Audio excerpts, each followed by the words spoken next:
اپنے مسائل کو حل کرنے کے لیے سبسکرائب کریں آپ کے مسائل کا حل۔ محرم میں حلیم بھی بناتے ہیں لوگ، تو بے اصل چیز ہے، بدعت ہے، کوئی ثواب سمجھ کے کریں گے بدعت ہے۔ بعض لوگ کہتے ہیں ہم ثواب سمجھ کے نہیں کر رہے، ویسے ہی سب بنا رہے ہیں تو ہم بھی بنا رہے ہیں، تو بدعت کی تائید تو ہو رہی ہے نا۔ آپ پورا سال پڑا ہے حلیم کھانے کے لیے، آپ کو کیا مصیبت ہے کہ آپ محرم میں دیگ پکائیں؟ پورے سال کیوں نہیں پکا رہے تھے آپ؟ تو جب ایک رسم معاشرے میں غلط رسم پھیل جاتی ہے تو اس کا بائیکاٹ کرنا چاہیے، تو آپ نہ بنائیں، کسی اور مہینے میں بنا لیں آپ۔ تو پوری رات دیگیں چل رہی ہوتی ہیں، مذہب کے نام پہ تو یہ کام نہ کیا جائے نا۔ اور جو لوگ کہتے ہیں ہم مذہب کے نام پہ نہیں کر رہے، ہم تو ویسے انٹرٹینمنٹ کر رہے ہیں، تو یار کسی اور دن کر لو بھائی، تم پورا سال پڑا ہوا ہے نا۔ ہم نے کب کہا ہے کہ آپ دیگیں نہ پکائیں؟ آپ پکائیں، پوری رات گھوٹے لگائیں اس میں، کسی اور دن کر لیں آپ۔ تو اس لیے اسلام کو بچائیں خرافات سے، اسلام کو ہمارے ذمے ہے کہ ہم اسلام کو اسلام وہی ہے جو نبی لے کر آئے، الیوم اکملت لکم دینکم واتممت علیکم نعمتی ورضیت لکم الاسلام دینا۔ اللہ کہتے ہیں آج کے دن میں نے دین مکمل کر دیا۔ جب یہ آیتیں نبی پہ نازل ہو گئیں تو اس میں حلیم نہیں تھا، محرم کا حلیم، تو دین مکمل ہو چکا، اس کو رہنے دیں آپ۔ اور پھر وہی ہے کہ جب آپ روزہ رکھیں گے تو حلیم کھائیں گے کس وقت؟ رات کو آپ کھائیں گے تو رات کو تو ویسے ہی کم کھانا چاہیے، سونے کے لیے اللہ نے رات بنائی ہے، کھانے پینے کے لیے تھوڑی بنائی ہے رات۔ دن میں آپ نے روزہ رکھنا ہے، تو وہ یہ روزے سے بھی میچ نہیں کر رہا ہے یہ جو حلیم ہے نا۔ اس لیے اس سے اجتناب کریں، ایوائڈ کریں۔ جو گلی کے لونڈے لپاڑے بنا رہے ہوتے ہیں ان کو محبت سے سمجھا دیں، یار اگلے دن بنا لو، باز آ جائے ٹھیک ہے، نہیں تو پھر نکل لیں آپ پتلی گلی سے، الجھے نہیں لوگوں سے۔ تو یہ محرم کے حوالے سے کچھ باتیں تھیں بھائی۔ نبیل بھائی کوئی بات رہ تو نہیں گئی ہے آپ کے ذہن میں ہو تو بتا دیں، تاکہ یہ تو لوگوں نے جو سوال پوچھے تھے اس کے جواب تو میں نے دے دیا، آپ کے ذہن میں بھی کوئی سوال ہو تاکہ یہ ٹاپک کمپلیٹ ہو جائے۔ محرم میں جھاڑو لگانا جائز ہے؟ جھاڑو سے کیا ہوتا ہے؟ یہ کہہ رہے ہیں وہ لوگ کہتے ہیں محرم میں جھاڑو نہیں لگانی چاہیے۔ اچھا، محرم میں مرثیے سننا اور غم منانا اور رونا، سینہ پیٹنا، نبی صلی اللہ علیہ وسلم نے تو گریبان چاک کرنے والوں پہ لعنت کی ہے۔ بخاری مسلم کی روایتیں موجود ہیں، لیس منا من شق الجیوب، جو گریبان پھاڑتا ہے وہ ہم میں سے نہیں ہے۔ تو یہ سینہ پیٹنا، نوحہ کرنا، نیاحہ پر تو بخاری مسلم کی صحیح احادیث موجود ہیں نوحہ پر کہ یہ حرام ہے، ناجائز ہے، اس لیے ہم اس کو جائز نہیں سمجھتے۔ ہم یہ کہتے ہیں کہ سیدنا حسین ابن علی رضی اللہ تعالیٰ عنہ کی تعلیمات کو فالو کریں آپ۔ تعلیمات تو زیرو ہیں، ہم ان کی تعلیم، ان کی تو اتنی بڑی داڑھی تھی سیدنا حسین ابن علی رضی اللہ تعالیٰ عنہ کی، وہ تو سخی تھے، وہ تو غیرت مند تھے۔ آج ہمارے یہاں سے غیرت ختم ہو گئی ہے، بہنوں کی وراثتیں کھا کے بیٹھے ہوئے ہیں ہم لوگ، اور انہی وراثتوں سے عمرے بھی ہو رہے ہوتے ہیں وراثت کھا کے۔ تو گھر میں گھر والوں کو ٹائم نہیں دیتے، غربا مساکین کا خیال نہیں ہے، نماز تکبیر اولیٰ کی پابندی نہیں ہے، ان چیزوں کو فوکس کریں۔ حضرت حسین رضی اللہ تعالیٰ عنہ نے تو کربلا کے میدان میں بھی نماز نہیں چھوڑی، اور آج خواتین شاپنگ کرتی ہیں نمازیں چھوڑ دیتی ہیں، کسی شادی میں جانا ہے بس میں بیٹھے ہوئے نمازیں چھوڑ دیتے ہیں۔ تو اللہ کا واسطہ تعلیمات کو فالو کریں اہل بیت کی، تعلیمات کو فالو کیے بغیر ہمیں کچھ بھی حاصل نہیں ہوگا۔ تو وہ کسی شاعر نے بڑی پیاری بات کہی ہے نا، شرط ایماں مصطفیٰ سے والہانہ پیار ہے، پیار لیکن پیروی ہے، پیروی دشوار ہے۔ مصطفیٰ صلی اللہ علیہ وسلم سے ایمان کی شرط ہے کہ آپ کو نبی سے بے پناہ محبت ہو، لیکن محبت کی دلیل کیا ہے کہ آپ فالو کتنا کرتے ہیں۔ تو اہل بیت سے محبت یہ ایمان کا حصہ ہے ہمارے، اس محبت کے بغیر آپ جنت میں نہیں جا سکتے۔ لیکن آپ میں محبت ہے یا نہیں ہے، یہ کالے کپڑوں سے یا سینہ پیٹنے سے پتہ نہیں چلے گا، اس کا پتہ اس سے چلے گا کہ آپ ان کو فالو کتنا کرتے ہیں۔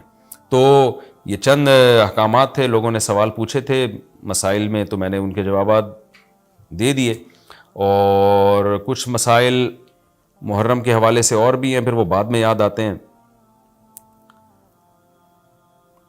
ہاں، حلیم کو حلیم کہنا، یہ بھی ایک سوال تھا۔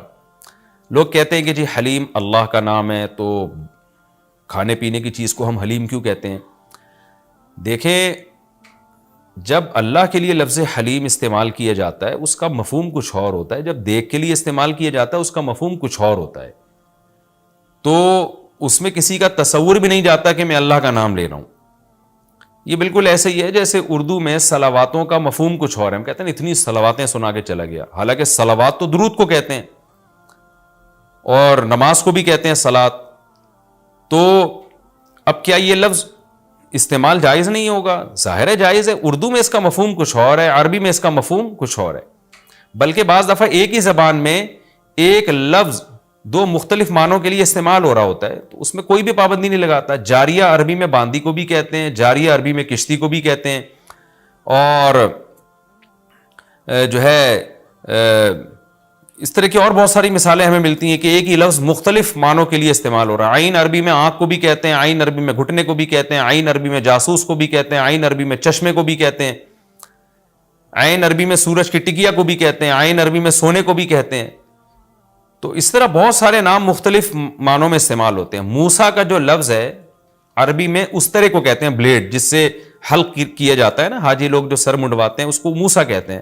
حالانکہ موسیٰ جو ہے حضرت موسیٰ علیہ السلام کا نام بھی ہے, لیکن جو عربی جو جانتا ہے جب وہ بلیڈ کے لیے موسیٰ کا لفظ استعمال کرے گا تو اس کے ذہن میں حضرت موسیٰ کا تصور ہی نہیں ہوگا. اور جب حضرت موسیٰ علیہ السلام کے لیے موسیٰ کا لفظ استعمال کرے گا تو بلیڈ کی طرف اس کا دماغ ہی نہیں جائے گا. تو اس لیے یہ بالکل مضبوط بات نہیں ہے کہ حلیم چونکہ اللہ کا نام ہے لہذا وہ دیکھ کے لیے استعمال نہ کیا جائے. جب اللہ کا نام ہے تو اس میں دماغ ادھر نہیں آتا دیکھ کی طرف, جب دیکھ کے لیے استعمال کیا جاتا ہے تو اللہ کی طرف ذہن نہیں جاتا. یہ بالکل ایک الگ الگ معنی میں استعمال ہوتا ہے. تو اس لیے اتنا تکلف نہیں کریں جتنی جو لا تشددوا فیشدد اللہ علیکم, صحیح حدیث ہے, اللہ نے نبی نے فرمایا اپنے اوپر خامخواہ کی پابندیاں مت لگاؤ ورنہ اللہ بھی لگانا شروع کر دے گا, اللہ بھی تمہارے اوپر پابندیاں لگائے گا. اللہ کیسے لگائے گا, یعنی اللہ بھی تمہیں مشکل میں ڈال دے گا. تو جتنا ہمیں اجازت دی گئی ہے اس کے اندر رہنا چاہیے ہمیں, اور خامخواہ میں ایسی کھود کریت کر کے اپنے اوپر پابندیاں لگواتے چلے جانا مشکل ہو جائے گی نا. اب حلیم ہی مشہور ہو گیا ہے تو اب آپ اس کو کیسے دلیم بولیں گے, وہ کچھ اور نہ اٹھا کے دے دے آپ کو. تو اس میں کوئی حرج نہیں ہے کہ کیونکہ لغت بتاتی ہے, زبان بتاتی ہے کہ کس وقت کس لفظ کا کیا معنی ہے. اس میں کوئی حرج نہیں ہے اگر آپ یہ حلیم کو حلیم ہی کہیں, کوئی گناہ نہیں ہے انشاءاللہ اس میں. اچھا, بعض لوگ یہ بھی کرتے ہیں, یہ کسی نے سوال پوچھا ہے, یہ ہمارے کیمرہ مین نے ہی پوچھا ہے, نبیل بھائی نے, کہ مجھے تو یقین نہیں آ رہا کہ ایسا بھی کرتے ہیں, لیکن یہ بتا رہے ہیں کہ بہت سارے سنی حضرات یہ کرتے ہیں کہ محرم میں امام بارگاہوں میں جا کے منتیں مانتے ہیں اور پھر اگلے سال ان منتوں کو پورا بھی کر رہے ہوتے ہیں جو بھی انہوں نے منتیں مانی ہوتی ہیں. تو دیکھیں یہ بھی حرام اور ناجائز عمل ہے. منت کے لیے کوئی دن مہینہ متعین نہیں ہے, جب چاہے جہاں چاہے منت مان سکتے ہیں. اور منت کی حقیقت کیا ہے کہ اس کی ورڈنگ کیا ہے, اس کے لیے کسی جگہ نہیں جانا جائز ہے, بلکہ اس کے یہ کہ جہاں بھی آپ ہیں آپ یہ الفاظ کہہ سکتے ہیں کہ اے اللہ اگر میرا یہ فلاں کام ہو گیا تو میں اتنے پیسے صدقہ کروں گا, اے اللہ اگر میرا یہ فلاں کام ہو گیا تو میں اتنے روزے رکھوں گا, اے اللہ اگر میرا مریض ٹھیک ہو گیا یا میری بیماری ٹھیک ہو گئی تو میں اتنی رکعت نماز پڑھوں گا. اس طرح کی منتیں ماننا جائز ہے. اس کے لیے امام بارگاہ یا مسجد یا کسی مزار پہ جانا حرام ہے. خوب سمجھ لیں, یہ گھر بیٹھے بیٹھے ہو سکتا ہے, یعنی اس کا کوئی جگہ شریعت نے منت کے لیے متعین نہیں کی ہے. اسپیشل اس کام کے لیے آپ مسجد جا رہے ہیں کہ یہ سوچ کے کہ وہاں جا کے منت مانوں گا تو شاید منعقد ہوگی, ایسا نہیں ہے. منت کہیں بھی ہو جاتی ہے. ہاں کوئی مسجد میں نماز کی نیت سے جائے کہ 2 رکعت پڑھ کے اللہ سے دعا مانگوں گا تو ایک الگ بات ہے, اس کے لیے مسجدیں ہیں. تو مزار تو اس کے لیے بھی نہیں ہے, وہ تو وہاں تو بالکل ہی حرام ہے. تو اس لیے آپ بدعت کی تائید میں امام بارگاہ جاتے ہیں اور وہاں منتیں مانتے ہیں تو یہ حرام ہے, ناجائز ہے. اس سے منت پوری نہیں ہوگی بلکہ الٹا اللہ کی طرف سے عذاب آ سکتا ہے آپ کے اوپر, کیونکہ اللہ نے جو کام جس طرح سے بتایا اسی طرح سے ہوگا. تو منت کا اصل طریقہ کیا ہے کہ عبادت کی نظر, اس کو عربی میں نظر کہتے ہیں, نظر. تو قرآن نے کہا ہے کہ یوفون بالنذر ویخافون یوما کان شرہ مستطیرا. ہمارے نیک بندے جب کوئی نظر مانتے ہیں تو اس کو پورا کرتے ہیں. اللہ نے جب کام کر دیا تو وہ نظر پھر آپ پوری کریں. تو اس کا طریقہ کیا ہے کہ آپ گھر میں بیٹھیں جہاں بھی ہیں آپ زبان سے الفاظ دہرا دیں کہ اے اللہ اگر میرے مریض کو شفا مل گئی یا میں ٹھیک ہو گیا یا میں امتحان میں پاس ہو گیا تو میں اتنے پیسے صدقہ کروں گا یا کروں گی, یا اتنی رکعت نماز پڑھوں گا یا پڑھوں گی, یا اتنے روزے رکھوں گا یا رکھوں گی. اس طرح کی عبادت کی نظر ہوتی ہے, اس کے علاوہ نہیں ہوتی. بعض لوگ یہ نظریں مان رہے ہوتے ہیں کہ میرا یہ کام ہو گیا تو داتا دربار پہ اتنی دیگیں چڑھاؤں گا. یہ نظر پوری کرنا بھی حرام ہے. کام ہو بھی جائے تو دیگیں چڑھانا جائز نہیں ہے. بعض لوگ یہ کہہ رہے ہوتے ہیں کہ یہ کام ہو گیا تو امام حسین کے نام کی یا غوث اعظم کی نام کی اتنی دیگیں نکالوں گا. یہ سب غلط چیزیں ہیں. صدقے کی نظر ہوتی ہے اللہ تیرے نام پہ میں اتنے غریبوں کو کھانا کھلاؤں گا. یہ نظریں ہوتی ہیں صدقے کی, جو اللہ کے لیے ہوتا ہے صدقہ. تو اس میں یہ کہ کھانا کھلانے کی صدقہ خیرات کی نظر ہو سکتی ہے اور عبادت کی نظر ہوتی ہے. یہ جو مزاروں پہ جانے کی نظر اور فلاں پہ جا پہ چڑھاوا چڑھاؤں گا, یوں کروں گا, ایسے کروں گا, یہ جو اوٹ پٹانگ قسم کی نظریں آ رہی ہیں یہ حرام ہیں, ناجائز ہیں. اس کی کوئی حیثیت نہیں ہے شریعت میں. ان کو پورا کرنا بھی واجب, نہ صرف یہ کہ واجب نہیں ہے بلکہ جائز ہی نہیں ہے. تو گھر بیٹھے بیٹھے جب چاہیں آپ نظر مان سکتے ہیں. زبان سے کہیں گے تو نظر ہوگی, دل میں نہیں ہوتی. لیکن شریعت نے منت ماننے کو بہرحال پسند نہیں کیا ہے. نبی صلی اللہ علیہ وسلم نے فرمایا کہ جو نظر مانتا ہے نا وہ تقدیر کو تو نہیں ٹال سکتا, اللہ اس کے ذریعے کنجوس سے پیسہ نکلوا دیتے ہیں. یعنی تقدیر میں بیماری ٹھیک ہونا ہوگی تو ہو جائے گی, کامیابی ہوگی تو ہوگی, وہ تو. لیکن کیا ہوتا ہے کہ بندہ ٹھیک ہو جاتا ہے اور جو آدمی کبھی صدقہ نہیں کرتا, اس بہانے اس کی جیب سے, کنجوس کی جیب سے پیسے نکل جاتے ہیں. ویسے تو دے نہیں رہا تھا صدقہ, تو اللہ نے بیماری میں ڈال دیا, چل اب منت مان تاکہ میں بیماری ٹھیک کروں اور تو اب پیسے نکال یہاں سے. تو کنجوسوں کے ذریعے, کنجوسوں کا پیسہ نکلوانے کے لیے یہ کام ہوتا ہے. بے نمازیوں کو نماز پڑھوانے کے لیے, جو روزہ نہیں رکھتے ان کو روزہ رکھوانے کے لیے. تو اس حدیث سے پتہ چلتا ہے کہ منت اور نظر کو جائز ہے لیکن پسند نہیں کیا گیا. علماء نے اس کی وجہ بیان کی ہے کہ یہ ایک طرح سے نا اللہ سے ایک طرح کا مقابلہ چل رہا ہے کہ اللہ میرے مریض کو یا مجھے ٹھیک کر دے تو میں اتنے روزے رکھوں گا. یعنی بارگیننگ ہو رہی ہے اللہ تعالیٰ سے کہ اگر نہیں ٹھیک کیا تو میں نہیں رکھتا, جا بھائی. اے اللہ اگر میں پاس ہو گیا نا تو میں 1,00,000 روپے صدقہ کروں گا, اگر نہیں ہوا تو ہم بھی صدقہ نہیں کر رہے. تو ایک طرح کا نا مقابلہ چل رہا ہے. عبدیت یہ ہے کہ اللہ تو مجھے پاس کرے گا تو بھی 1,00,000 روپے دوں گا, نہیں کرے گا تو بھی 1,00,000 روپے دوں گا, اس لیے کہ میں تو تیرا بندہ ہوں. لیکن تو مجھے ویسے ہی پاس کر دے امتحان میں, چاہے میں 1,00,000 دوں یا نہیں دوں, میں تو تیرا بندہ ہوں, میں تو فقیر ہوں. فقیر بارگیننگ تھوڑی کرتا ہے.